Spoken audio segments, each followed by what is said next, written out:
Hey out there, this is Wake Angel 2001 coming at you from my awesome new gaming chair that I just purchased at Staples yesterday because they were having a sale. Ooh yeah, super comfortable. This week's episode of Sonic Boom was called, Insanity? Right? That was the title? Hold on. I had a day off work today so I could actually watch it live. Yep, Insanity, with in spelled I-N-N, like a hotel. Alright, the episode starts with an action sequence. Sonic and everyone is fighting a bunch of robots in front of the lair.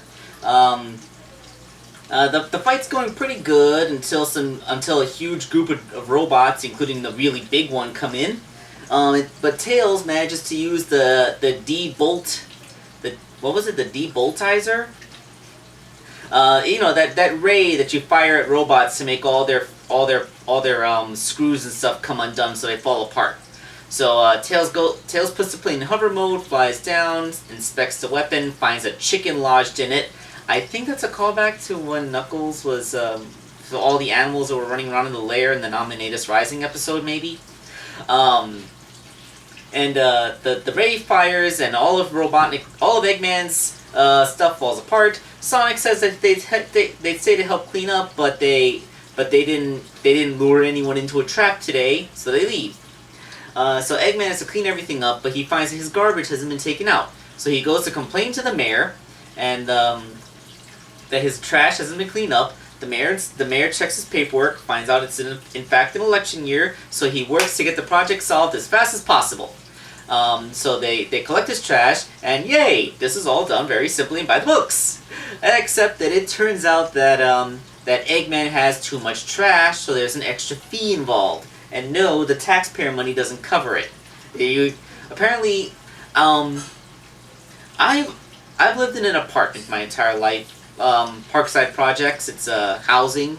So I've always taken trash pickups kind of for granted. But I understand that there's some places where there's like private trash collecting and stuff. You have to pay a certain amount, blah blah blah. I admit to ignorance of this, but apparently the way the system works is that you get a certain amount of trash pickup service, but if you have excessive quantities of trash or require extra pickups, then you have to pay a fee. So, it's just a thing. So, Eggman has to raise the money to pay the fees. He decides that the easiest way to make the money would be to rent out his evil lair as a hotel. So he does so, and we get some shenanigans. Sonic and his friends decide to stay at the hotel just to make sure that it's not part of some nefarious scheme, and surprisingly enough, it's not part of a nefarious scheme. Dr. Eggman is just genuinely trying to run a business to raise legitimate money to pay a fee to the government. I mean, this is pretty normal. This is hardly evil shenanigans. These are just regular shenanigans. So, after a day or so of hosting people in this little hotel, surprisingly enough, no prostitutes show up with their johns, because, you can charge them an hourly rate and you don't have to feed them. I got that idea because I was thinking of an episode of Family Guy where Brian did the same thing. This isn't just where my head goes. So he gets the money to the mayor, but it turns out that in order to run a hotel, you need permits to run a hotel. So now he has to raise more money to pay for the permits and fines. So he has to run the hotel longer. When Cubot comes in and says that he overheard a conversation where Eggman's hotel is going to be visited by a reviewer.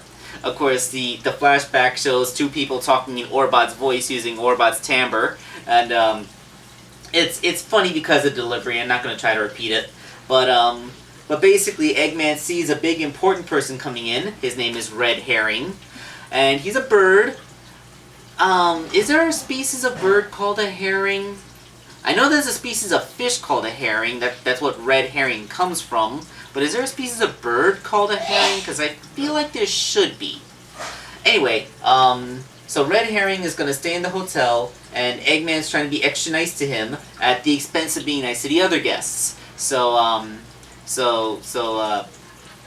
Miss Walrus says whose bratty kids are running around. She says her kids are hungry and they have to be fed. So Eggman has to set up has to set up a food, a dinner for everybody, but he's giving extra attention to Red Herring. But Red Herring says that the service is mediocre, and if he was a reviewer, he'd probably give it a 3 out of 10. Wait, if you're a viewer, you're not a reviewer? No, I'm an insurance salesman. So it's like, what? I've been being nice to you for nothing? And he sees the green platypus guy on the other table, and he goes to him. Turns out he's not a reviewer either. He's a vacuum cleaner salesman. So Eggman's like, when's the reviewer going to show up? And Amy says, I'm the reviewer. Because of course Amy's the reviewer. She's the only one in the town who's smart enough for that kind of thing. So Eggman, frustrated by how all this is going, just decides to hold everyone hostage, and then he calls the mayor and says that unless he'll hold all the people hostage until the fees are waived. So the mayor says that he has to go find his hostage negotiating hat, and and everyone's just kind of sitting under this force field dome waiting for Eggman to come off hold. That's when Styx' boomerang hits his wrist communicator, which causes the force field to go down. Oh yeah, by the way, Styx has been hilariousing it up in this episode.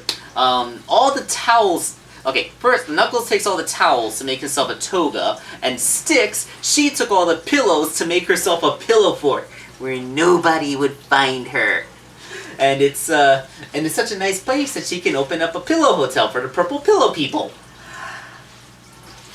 You know, I know this is just Styx with her crazy Styxisms, but for some reason it made me think of an episode of Adventure Time where Finn went into a pillow Narnia and lived out his life among the pillow people, where he took a pillow wife and had pillow children and slayed the pillow dragon.